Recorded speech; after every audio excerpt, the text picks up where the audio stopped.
Alors, les médecins non recrutés, les docteurs, pardon, les docteurs non recrutés. Bon, ça vraiment, j'ai écouté le Premier ministre. Il dit les docteurs n'ont qu'à s'orienter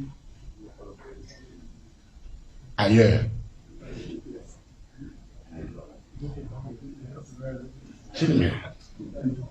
Bon, ailleurs là c'est où? Ils n'ont qu'à s'orienter ailleurs là c'est où? Quelle est la direction que vous leur avez donnée pour qu'ils s'orientent là-bas? S'il vous plaît. Un doctorat, c'est le diplôme, c'est moins un diplôme d'enseignement qu'un diplôme de recherche. C'est-à-dire, quand on dit on agrée quelqu'un à faire un doctorat, c'est parce que dans ce domaine bien précis, on estime que ces recherches peuvent apporter quelque chose de nouveau. Donc, les docteurs sont formés en fonction des besoins scientifiques, des besoins de recherche. Donc, il ne peut pas avoir de dichotomie entre les docteurs formés et l'existence des besoins de recherche.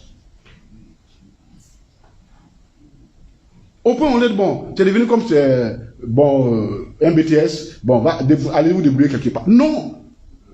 Un doctorat, c'est-à-dire, vous avez fini les études universitaires, et il y a un domaine pour lequel l'État estime qu'il y a des besoins de recherche pour comprendre un certain nombre de choses, et on dit, vous, allez vous inscrire pour faire une thèse de doctorat.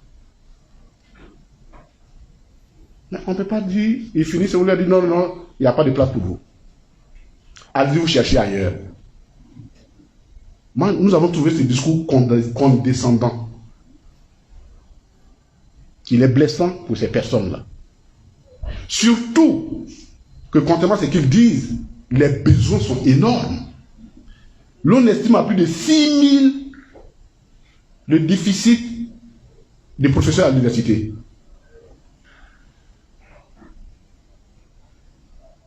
C'est la réalité. Or, pour enseigner à l'université, il faut au moins un doctorat. Et vous avez 3 000, on dit non, allez vous chercher ailleurs. Mais pendant ce temps, ils disent, on construit des universités ailleurs. Mais ces universités que vous construisez là, qui va aller enseigner là-bas? Qui va aller enseigner là-bas? Voyez-vous, la politique,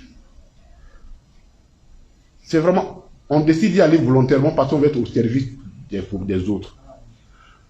Quand le président Laurent Gbagbo, le problème des médecins s'est posé, quand on avait en 2007, il avait des médecins, 2002, 2006, c'est ça. Le président dit, mais attends, on cherche des médecins dans nos villes, on n'en trouve pas, et il y a des gens qu'on a formés, vous dites, pour venir rentrer à la fonction publique, ils n'ont qu'à venir s'asseoir pour composer. Ils composent en quoi? En médecine ou ils composent en quoi? Puisqu'ils sont déjà médecins. Le président a pris un défi et il a embauché tous les 10 000, les 1000 médecins qui sont entrés dans l'administration pour servir la santé. Parce que le besoin est là.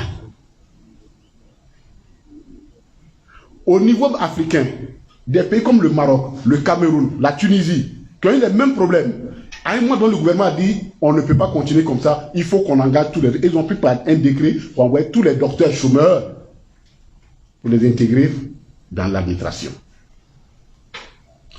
Ici, vous savez pourquoi ils ne peuvent pas le faire? On va vous expliquer. C'est très simple. Depuis 2011, nos administrations sont truffées de supplétifs de la rébellion. Parce que le problème de ces pays aussi, c'est qu'on a peur de dire la vérité. Et on pense qu'on peut sortir sans dire la vérité. Nous, au PPAC, on parle. C'est pourquoi ils nous mettent en prison. Mais on nous met en prison, mais nous, on parle.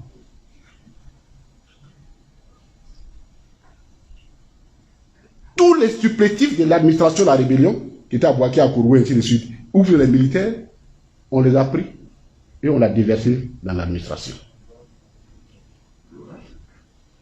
Vous arrivez dans une administration, et d'ailleurs, j'ai vu, les documents sont là, on vous les donnera. Une bonne partie de la douane, des corps de la douane, habillés, c'est les anciens rebelles qui ont été formés à Ensoa. Et d'ailleurs, l'actuel directeur du cabinet du président, qui était en charge de DDR, il a animé une... Ça existe sur le site, encore que vous allez le voir.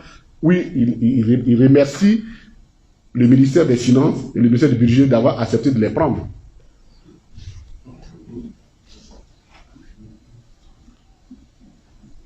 Dans notre administration d'où vient, l'administration fiscale, qui est une administration d'élite, aujourd'hui, le pourcentage des techniciens purs de la fiscalité, le taux, aujourd'hui, il y a plus de personnes qui ne sont pas formées à la fiscalité que des fiscalistes.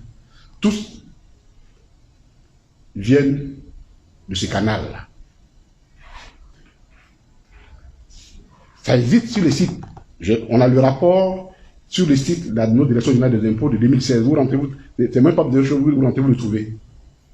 Donc, quand on a fini de remplir l'administration avec des personnes dont la compétence n'est pas nécessaire, dont le profil ne correspond pas du tout à ce qu'on fait, mais on est obligé d'abandonner les meilleurs dehors. Pour maintenir la masse salariale, on est obligé d'abandonner une bonne partie. Voilà la réalité. Le copinage, le militantisme, le tabouret. Voilà le problème de la Côte d'Ivoire aujourd'hui. Donc, quand on a vu ça, on ne peut pas se taire là-dessus. Un doctorat, c'est 5 ans. C'est-à-dire que tu as fini la maîtrise, le master 2, et tu te tapes encore 3 ans de recherche. Et on vient te dire, non, non, monsieur, il n'y a pas de place pour aller vous débrouiller. Mais ceux qui peuvent se débrouiller là, vous les mettez ailleurs. Ce n'est pas juste. Parce que ce sont les frustrations qui causent des déflagrations sociales.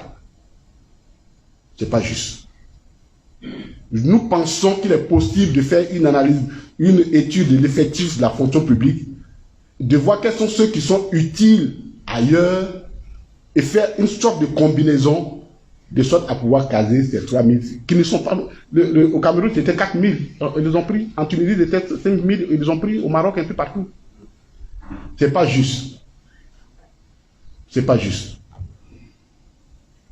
C'est pas d'autant plus juste que même dans le système aujourd'hui, regardons un peu quelque chose. Et ça, c'est important pour que vous sachiez les incohérences de notre système. Chaque jour, il dit qu'il construit des nouvelles universités. Mais pourtant, chaque année, le nombre d'étudiants qu'on envoie à l'université diminue au profit de ceux qui sont dans les structures privées. En 2020, ils avaient envoyé 20 000, et Fraternité Martin en avait fait comme si c'était extraordinaire. En 2021, ils en envoyaient 19 000. Donc, plus ils construisent ils disent construire d'universités, moins ils envoient des étudiants dans les universités. C'est quoi? D'où sort cette cohérence-là? Pourquoi cette incohérence? Mais pourquoi? Parce que n'ayons pas peur, parce qu'il y a une mafia qui sévit au niveau du système scolaire. Il y a eu cette année 80 000, à peu près 90 000 admis au bac. Seuls 19 000 sont dans les universités publiques. 78 000 se trouvent dans les universités privées, dans les écoles privées, ils appellent les établissements privés, subventionnés à hauteur de 350 000 francs au minimum par étudiant. 450 000 par étudiant.